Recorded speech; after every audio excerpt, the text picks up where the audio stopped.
एक भिखारी था। रेल सफर में भीख मांगने के दौरान एक सूट बूट पहने सेठ जी उसे दिखे।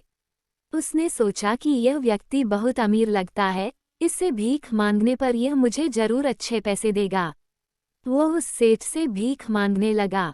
भिखारी को देखकर उस सेठ ने कहा, तुम हमेशा मांगते ही हो, क्या कभी किसी को कुछ देते भी हो?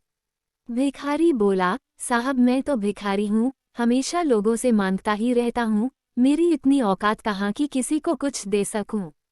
तारांकिन, सेठ, जब किसी को कुछ दे नहीं सकते तो तुम्हें मांगने का भी कोई हक नहीं है। मैं एक व्यापारी हूँ और लेन देन में ही विश्वास करता हूँ। अगर तुम्हारे पास मुझे कुछ देने को हो तभी मैं तुम्हें बदले में कुछ दे सकता हूँ। तभी वह स्टेशन आ गया जहाँ पर उस सेठ को उतरना था। वह ट्रेन से उतरा और चला गया। तारांकिन, इधर भिखारी सेठ की कही गई बात के बारे में सोचने लगा। सेठ के द्वारा कही गई बात उस भिखारी के दिल में उतर गई।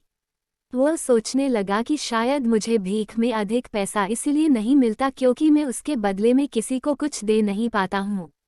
लेकिन मैं तो भिखारी हूँ, किसी को कुछ देने लायक भी नहीं हूँ। लेकिन कब तक मैं लोगों को बिना कुछ दिए केवल मांगता ही रहूँगा? इस बात को सोचते हुए दिन भर गुजरा लेकिन उसे अपने प्रश्न का कोई उत्तर नहीं मिला।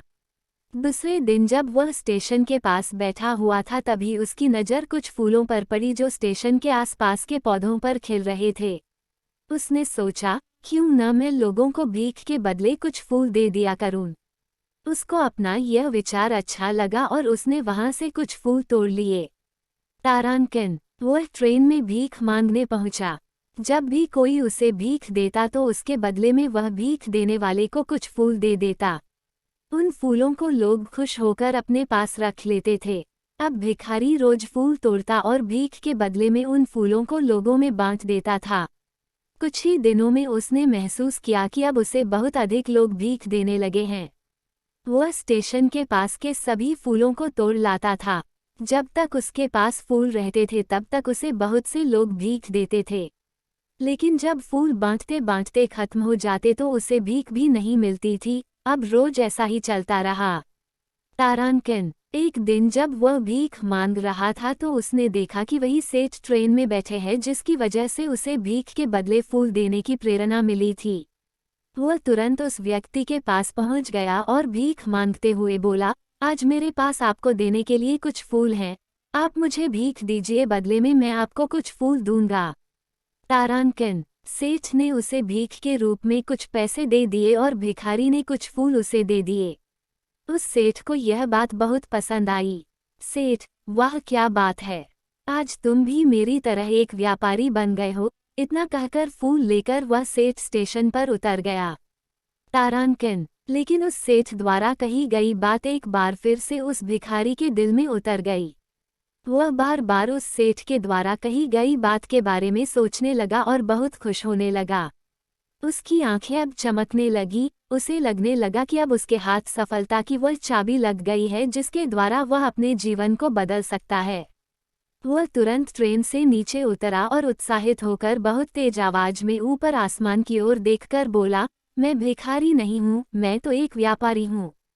तारांकिन, मैं भी उस सेठ जैसा बन सकता हूँ, मैं भी अमीर बन सकता हूँ। लोगों ने उसे देखा तो सोचा कि शायद यह भिखारी पागल हो गया है। अगले दिन से वह भिखारी उस स्टेशन पर फिर कभी नहीं दिखा। तारांकिन, एक वर्ष बाद इसी स्टेशन पर दो व्यक्ति सूट बूट पहने हुए यात्रा कर रहे थे।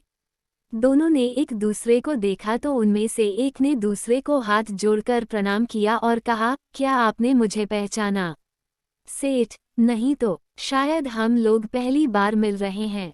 भिखारी, सेठ जी, आप याद कीजिए, हम पहली बार नहीं बल्कि तीसरी बार मिल रहे हैं। तारांकिन, सेठ, मुझे याद नहीं आ रहा, वैसे हम पहले 2 बार कब मिले थे? अब पहला व्यक्ति मुस्कुराया और बोला, हम पहले भी 2 बार इसी ट्रेन में मिले थे। मैं वही भिखारी हूँ जिसको आपने पहली मुलाकात में बताया कि मुझे जीवन में क्या करना चाहिए और दूसरी मुलाकात में बताया कि मैं वास्तव में कौन हूँ। नतीजा यह निकला कि आज मैं फूलों का एक बहुत बड़ा व्यापारी हूँ और इसी व्यापार के काम से दूसरे शहर जा रहा हूँ। तारांकिन, आपने मुझे पहली मुलाकात में प्रकृति का नियम बताया था, जिसके अनुसार हमें तभी कुछ मिलता है जब हम कुछ देते हैं। लेन देन का यह नियम वास्तव में काम करता है। मैंने यह बहुत अच्छी तरह महसूस किया है, लेकिन मैं खुद को हमेशा भिखारी ही समझता रहा। इससे ऊपर उठकर मैंने कभी सोचा ही नहीं था, और जब आपसे मेरी दूसरी मुलाकात हुई तब आपने मुझे बताया कि मैं एक व्यापारी बन चुका हूँ।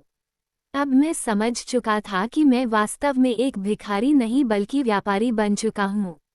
समझ की ही तो बात है। भिखारी ने स्वयं को जब तक भिखारी समझा, वह भिखारी रहा। उसने स्वयं को व्यापारी मान लिया, व्यापारी बन गया। तारांकन।